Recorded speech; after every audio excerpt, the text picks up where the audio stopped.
So I also want to talk about Eric Adams and all the stuff that's going on with him, all the federal charges that he's facing right now, and how he seems like to be in a lot of trouble. He could actually serve prison time because the charges against him with with the campaign finance and all that shit seems pretty serious. And all of his associates and everyone like seem to like the feds are going after each and every one of them. Now it's interesting because Trump is actually defending Adams and saying that he's another, just like Trump himself, that Adams is a political target by the Biden administration because he was one of the only Democrats, one of the only prominent Democrats that spoke against Biden's immigration policy. So Biden's like, oh, yeah, I'm going to teach you a lesson and I'm going to go after you. Now, look, I think when it comes to Trump's own legal troubles and all the stuff going on against him, that is clearly politically motivated. The whole Jack Smith bullshit that I talked about earlier is obviously an example of that. But with Eric Adams, I feel like there was definitely some shady shit going on with him, and he definitely did do some stuff like that, and he just happened. I mean, maybe not that he just happened to be a Biden critic. That I don't know if that might have something to do with it or not.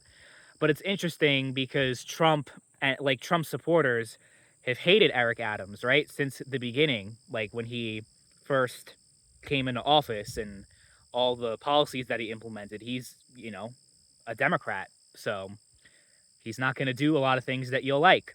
Gun control, high taxes, you name it, like everything that you could possibly think of. Like you're not going to have a Trump supporter really like much of what Adams has done policy wise, but I guess because he criticized the immigration policy from Biden, even though the immigration crisis in New York City was just like fucking out of control and still is. There's migrants everywhere, from what I've heard. So I don't necessarily think that Adams is the solution to that problem in the city.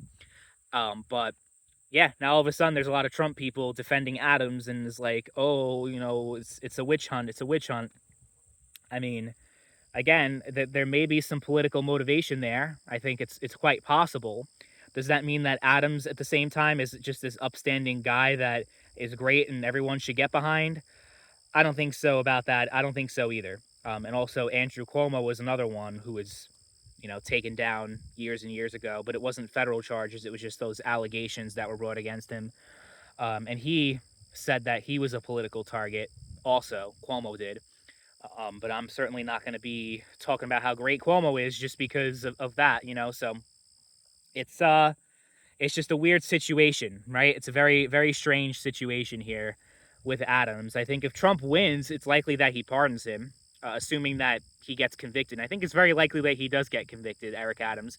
And he's also still the sitting mayor too, which is another thing that's like, how does that work? It's going to be very interesting to see what happens in New York City. But of course, they're just going to vote for another Democrat because that's all they know. They'll vote for another Democrat, even after, and just not New York City politics, but New York State politics. All these prominent Democrats. It was Andrew Cuomo. I know of who else? Fucking Elliot Spitzer. Remember Elliot Spitzer and his sex scandal? And I think who is the guy? Patterson also had some allegations against him too. It's just like all these governors getting taken down with all these different things, and like the clear corruption that the New York State Democratic Party is involved in. But people are just like, well, we're going to keep voting for Democrats because it's still better than having an evil Republican in there. That's how it is. And it's not like just, oh, Democrats are the only ones responsible for this. Remember Roy Moore and remember that guy? Remember Roy Moore who ran for the Senate in Alabama? I think it was around 2018 or so. And there were some pretty serious allegations against him. But they're like, you know what? We're going to vote for we're still gonna stand by him. He didn't win the election, but the fact that it was as close as it was like 49% to 50%, something like that. And then, the Democrat Doug Jones won the election, and he was senator for what, maybe like a couple of years because it was a runoff election, because Jeff Sessions' seat was available because he became the attorney general. That didn't last very long, but there's political like it's treated like a team sport. This is something that I've said and many other people have said all the time.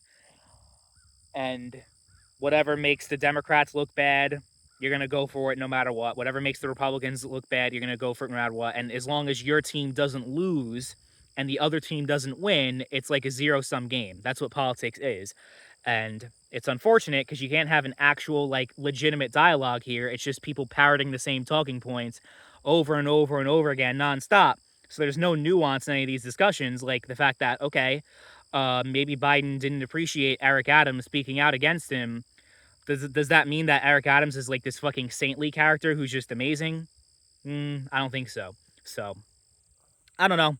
We'll see how things shake out in New York City, but all I know is that the next mayor is going to be another Democrat, and nothing's going to change fundamentally in the city as far as corruption and everything is concerned. It's just not. And, on the governor level, too, Kathy Hochul is not very good as well. So, yeah, New York State just fucking sucks. Take my word for it.